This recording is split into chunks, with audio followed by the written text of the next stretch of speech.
There's the potential here for a kind of a playoff environment and that sort of thing with the, do you sense your team has kind of got a higher level of excitement and a lower level of squeezing their sticks going into this game? Well, I think we just got a higher level of, I don't want to call it excitement, but enthusiasm, because we see light at the end of the tunnel. We see that we're in a race. We're going to be in a race when we come back. We're playing last two games. We really started to make inroads. Players look and see Clefbaum skating early this morning. So their excitement levels, they're coming into the rink, and he's just coming off the ice from an hour-long skate. So, I mean, there's a lot of enthusiasm around the team right now because we feel like we're starting to play really well. We know this is going to be a big test. These three teams have quickness. They're built different than we are, but I think there's a lot of confidence in our game right now. What about going back to I mean, this rink has got a different environment in it, but the playoffs here 2 years ago, it felt very much like the old rink. What are your memories of the environment in this rink and the playoff games that you coached with Dallas? Well, I said this when I came here, Terry, like, you don't play the Edmonton Oilers, you play the whole city. And it's until you understand that, it can be overwhelming, very overwhelming. And I mean that sincerely, that you can't go anywhere, you can't do anything, everybody knows what's going on, everybody's pushing and pulling and wants the best for the team, and everybody's doing whatever they think they can do to help. And I think there's a lot of people believe they can help by the way they support and the way they cheer and the way they try to intimidate the fan base. I mean, I stood on the bench for a number of years, and you had to either pat guys on the shoulder or you had to kick them that their line was up because you couldn't talk to them. It was too loud. And, you know, I've seen it here a few times. The noise level in the 1-0 Calgary game at the end of the hockey game was incredible. And I think that I'm hoping that people are starting to see that we've got some wind in our sail right now, and we want to keep playing well. And if we can continue to do this, we know this is going to be hard, but I think people are starting to understand and appreciate the way we're playing, and we're putting everything we can into it, and we'll see where this goes. But anything they can do to help, we're more than willing to get it if we can. Hitch, you're at the point now, you mentioned you're in a playoff race. Winning games is ultimately what matters most. You got two 20-year-old forwards. How do you balance trying to develop them when you want to win games? You don't. You don't try to develop them. You run them until they run out of gas, and then when they run out of gas, you back them off and work with them again. But they you know, when we play them and put them in the lineup, we don't treat them as 20-year-olds. They're players. The next day, like today, when we talked to all of our young guys today, and we had little individual meetings today, you know, we asked them how they were doing, and we asked them where we could help them. But when they put the sweater on, Jason, they better play. That's their job. That's what they got to do, and they know that. Individually and collectively, they're finding it really hard. This is, I wouldn't say a surprise to them, but it's a little bit overwhelming at times because they found another gear since Christmas time in the league that they didn't anticipate. So they're having a difficult time. We talked to Jesse about it today. You know, he can't believe the difference in the temperature of the games now, and it's going to take some getting used to. But like I said to him, you're expected to play, and you're expected to play well when you put the sweater on. Is Yamamoto? Do you have another one on that? Yeah.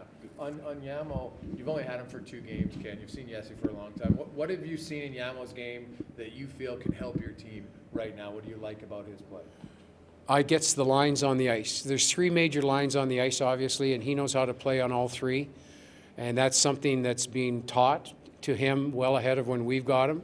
But he understands the line of the ice, the lines and what to do with the puck and how to play on those lines. And so there's a trust factor that goes on. Jesse's just learning about those lines. Jesse is still learning to play from, he's, to me, still has a lot of big ice in his game, and he's learning how to play on the small ice. And whereas Yamo grew up on small ice game, and he knows how to play those lines on the ice. So, you know, they're both close to the same age, but one guy's got more experience in a small ice game. Does Yamamoto seem more, in terms of his game these days, has he already sort of learned that he has to score differently and create offense differently than he might have in junior when he might be far and away more skilled than guys? I don't know about that. I think right now he hasn't had the wear and tear of the season that Jesse's had. You know, it's a hard goal for a 20-year-old. When you're counting on 20-year-olds, like it's not like we slip them in and we play them once in a while and stuff like that. We're playing these guys every night. So,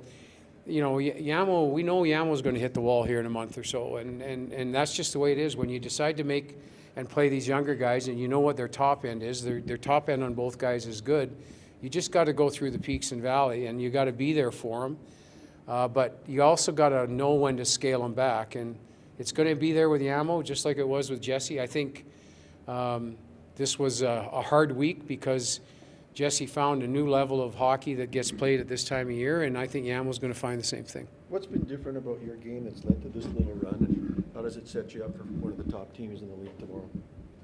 Well, I don't know if it sets it up for a top team yet. I'll tell you that at about 10:30 tomorrow night. But our game is getting better because we're understanding the lines on the ice and how critical those lines on the ice are, and we're understanding what our game is. And our game is checking and controlling tempo, and we have a couple of players that play outside the box, and they've got the freedom to do that. They've got a flashing green light, and everybody else has to stay inside the box. And when they do, we're very effective.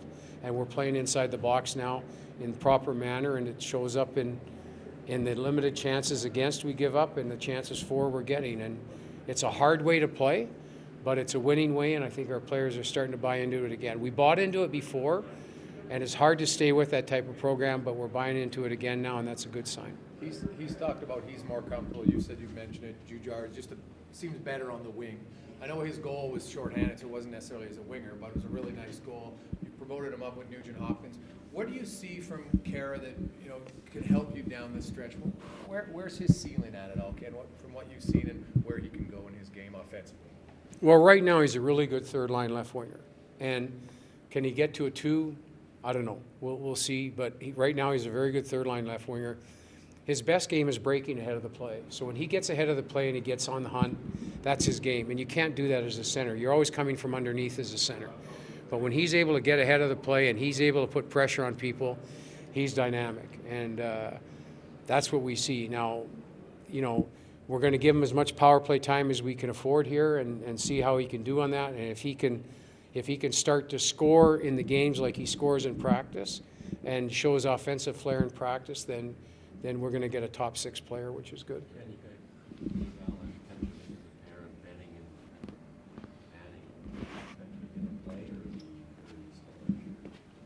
Well, I think it's somebody else's opportunity. When Matt came back from his grandfather's funeral, his game went up another level, Jim. And it's hard to take a guy out that's playing that well. I mean, it's a little bit on me because I don't like taking players out that get hurt, caused by injury. But Matt was out for an obvious reason and came back, and he's elevated his game to another level. And I don't think we want to dismiss that. So right now, Petro's going to have to wait his turn, and when it's his turn, he's going to have to go. But we're not unhappy with him at all. And quite frankly, Manning and Benning have become a very good pair for us and very dependable pair. And so we'll probably stick with that tomorrow. Calgary's really good, and I'm sure they want to win more. There is some separation between these two teams. From a coach's perspective, what's the concern heading into that? Well, they can't play our game and we can't play their game. So if they want to play our game, we're going to win. And if we play their game, they're going to win. So we have a certain way we play, and it's very effective. We showed that in the 1-0 game, and they showed their flair in the game that they beat us in Calgary. And so for me, whoever gets their game out there is going to win, but we're not afraid to play them. And I know they've had a heck of a year, but we're coming on, and we'll see.